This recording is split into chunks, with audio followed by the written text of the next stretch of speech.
അസ്സലാമു അലൈക്കും വറഹ്മത്തുള്ളാഹി. ബഹുമാനികളെ, നമ്മുടെ പരിശുദ്ധമായ മക്കയിൽ ജബൽ ഉമർ എന്ന് പറയുന്ന ഒരു മലയുണ്ട്. സുപ്രസിദ്ധമായ ജബൽ ഉമറിൻ്റെ അടുത്താണ് ഞാനുള്ളത്. എന്താണ് ജബൽ ഉമറിൻ്റെ കഥയെന്നും ഇൻഷാ അല്ലാഹ് അതുമായി ബന്ധപ്പെട്ട ചരിത്രം എന്തെന്നും നമുക്ക് ഒന്ന് പരിശോധിക്കാം. ജബൽ ഉമർ എന്ന് പറയുന്ന പർവ്വതം മക്കയിലെ തന്നെ സുപ്രസിദ്ധമായൊരു പർവ്വതമാണ്. ഇന്ന് ജബൽ ഉമർ ഒരു പർവ്വതമായിട്ട് നമ്മൾക്ക് കാണാൻ സാധ്യമല്ലെങ്കിലും ആ ജബൽ ഉമറിന്റെ മുകളിൽ നിരവധിയായ ഹോട്ടലുകളും വലിയ വലിയ രമ്യഹർമ്മങ്ങളും വലിയ സമുച്ചയങ്ങളും അവിടെ നിലകൊള്ളുന്നുണ്ട്. അവകൾക്ക് മുഴുവനും ജബൽ ഉമർ എന്ന് തന്നെയാണ് നാമകരണം ചെയ്യപ്പെട്ടിട്ടുള്ളത്. മക്കയിലെ സുപ്രസിദ്ധമായ മലയാണ്.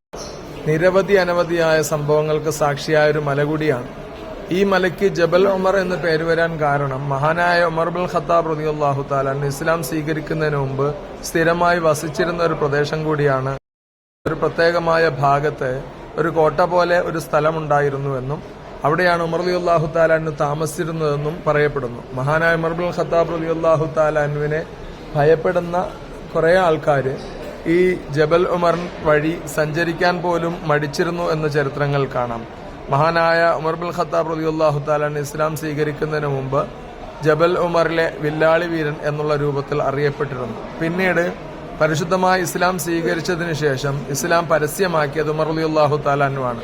ജബൽ ഉമറിന്റെ മുകളിലൂടെ ഷഹാദത്ത് കലിമ ഉച്ചരിച്ചുകൊണ്ട് മഹാനായ ഉമർ ബിൻ ഖത്താബ് റളിയല്ലാഹു തആല പലതവണ ശത്രുക്കളെ പ്രകോപിപ്പിച്ചു എന്ന ചരിത്രങ്ങൾ കാണാം.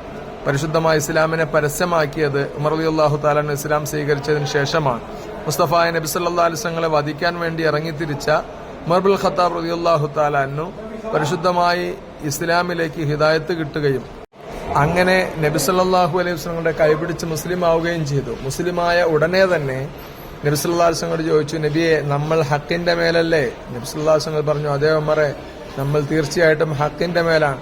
പിന്നെ എന്തിനാണ് നമ്മൾ പരിശുദ്ധമായ ഇസ്ലാമിനെ മറച്ചു വെക്കുന്നത്? നമ്മൾക്ക് അത് പരസ്യമാക്കിക്കൂടെ? നബി സല്ലല്ലാഹു അലൈഹി വസല്ലം മൗനാനുവാദം കൊടുത്തു. അങ്ങനെ മഹാനായ ഉമർ റളിയല്ലാഹു തആല അൻഹുവിന്റെ നേതൃത്വത്തിൽ ഹംസത്തുൽ ഖറാർ റളിയല്ലാഹു തആല അൻഹുവിന്റെ നേതൃത്വത്തിലും പരിശുദ്ധമായ കഅബാലയത്തിലേക്ക് 2 അണിയായി എല്ലാവരും മാർച്ച് ചെയ്തു പോവുകയും പരിശുദ്ധമായ ദീനിനെ പരസ്യപ്പെടുത്തുകയും ചെയ്തു. ഷഹാദത്ത് കലിമ ഉച്ചരിക്കുകയും ചെയ്തു. ഇത് കണ്ട് കുഫാറുകൾ വല്ലാതെ വിരളി പിടിക്കുകയും അബൂജഹലിന്റെ നേതൃത്വത്തിൽ അതിന് പ്രതിരോധത്തിന് മുതിരുകയൊക്കെ ചെയ്തു. എന്നിരുന്നാലും മഹാനായ ഉമർ റളിയല്ലാഹു തആലയെ ഭയന്ന് അവർ കൂടുതൽ അക്രമത്തിന് മുതിർന്നില്ല.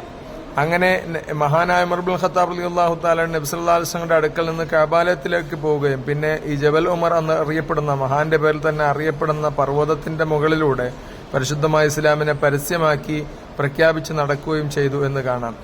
ഇസ്ലാമിന്റെ ചരിത്രത്തിൽ ഉമർ റളിയല്ലാഹു തആലയുടെ സ്ഥാനം വളരെയധികം പ്രാധാന്യം അർഹിക്കുന്നതാണ്. ഒരുപാട് ആയത്തുകൾ ഇറങ്ങാൻ മഹാനായ ഉമർ റളിയല്ലാഹു തആല തന്നെയാണ് കാരണം. മാത്രവുമല്ല, പരിശുദ്ധമായ കഅബാലയത്തിന്റെ തൊട്ടടുത്ത് നിൽക്കുന്ന മഖാമു ഇബ്രാഹിമിനോട് ചേർന്ന് 2 റക്അത്ത് നിസ്കാരം ശറആകാൻ ഉമർ റളിയല്ലാഹു തആല ആണ് പ്രധാന കാരണം. നബി സല്ലല്ലാഹു അലൈഹി വസല്ലം തങ്ങളോട്, നബിയെ, ഈ മഖാമു ഇബ്രാഹിമിന് ഒരു പ്രാധാന്യം കൊടുക്കുകയും അതിന്റെ പുറകിൽ 2 റക്അത്ത് നിസ്കരിക്കുകയും ചെയ്താൽ അത് ഉത്തമമല്ലേ എന്ന് മഹാനായ ഉമർ റളിയല്ലാഹു അൻഹു ചോദിക്കുകയും മഹാനവറുകളെ അനുകൂലിച്ചുകൊണ്ട് പിന്നീട് പരിശുദ്ധമായ ഖുർആൻ ആയത്തിറങ്ങി. വത്തഖിദൂ മിൻ മഖാമി ഇബ്രാഹിമ മുസല്ല, മഖാമി ഇബ്രാഹിമിന്റെ പുറകിൽ നിങ്ങൾ മുസല്ലയാക്കണം, നിസ്കരിക്കണം എന്ന ആയത്തിറങ്ങിയത് ഉമർ റളിയല്ലാഹു തആല അൻഹുവിന്റെ ആ ചോദ്യത്തോടനുബന്ധിച്ചാണ്. അങ്ങനെ നിരവധി ആയത്തുകൾ മഹാനായ ഉമർ റളിയല്ലാഹു തആല അൻഹു പറഞ്ഞതുമായി ബന്ധപ്പെട്ട് അവതരിച്ചിട്ടുള്ളതുകൊണ്ട് നബി സല്ലല്ലാഹു അലൈഹി വസല്ലം ഉമർ റളിയല്ലാഹു തആല അൻഹു അൽ ഫാറൂഖ് എന്നുള്ള നാമകരണം ചെയ്തു എന്ന് ചരിത്രത്തിൽ കാണാം. ഒരുപാട് കാര്യങ്ങൾക്ക് മഹാനായ ഉമർ റളിയല്ലാഹു തആല നിമിത്തമായിട്ടുണ്ട്. പരിശുദ്ധമായ ഇസ്ലാമിന് വേണ്ടി നിരവധി അനവധിയായ സംഭാവനകൾ അർപ്പിച്ചിട്ടുണ്ട്. ഉമർ റളിയല്ലാഹു തആലയിലൂടെ ഒരുപാട് ഇസ്ലാമിക നിയമങ്ങൾ അല്ലാഹു സുബ്ഹാനഹു വ തആല പുറപ്പെടുവിപ്പിച്ചിട്ടുണ്ട്. അങ്ങനെ മഹാനായ ഉമർ റളിയല്ലാഹു തആലയുടെ ഓർമ്മ എന്നെന്നും നിലനിൽക്കുന്ന ആ പരിശുദ്ധമായ ജബൽ ഉമർ നമ്മൾ ഉംറയ്ക്ക് വരുന്നവരൊക്കെ ഒന്ന് സന്ദർശിക്കുക. ആ ജബൽ ഉമർ കാണാൻ കഴിഞ്ഞില്ലെങ്കിലും ആ നാമകരണം ചെയ്യപ്പെട്ടിട്ടുള്ള ഹോട്ടൽ സമുച്ചയങ്ങൾ കാണുമ്പോൾ ആ പർവ്വതത്തിനെ നമുക്ക് ഓർമ്മ വരണം. അതിലൂടെ ഉമർ റളിയല്ലാഹു തആലയെ ഓർമ്മ വരണം. അള്ളാഹു മഹാന്റെ കൂടെ സ്വർഗത്തിലെത്താൻ നമ്മൾക്ക് എല്ലാവർക്കും തൗഫീഖ് എന്ന് അനുഗ്രഹിക്കുമാറാകട്ടെ. അസ്സലാമു അലൈക്കും വറഹ്മത്തുള്ളാഹി.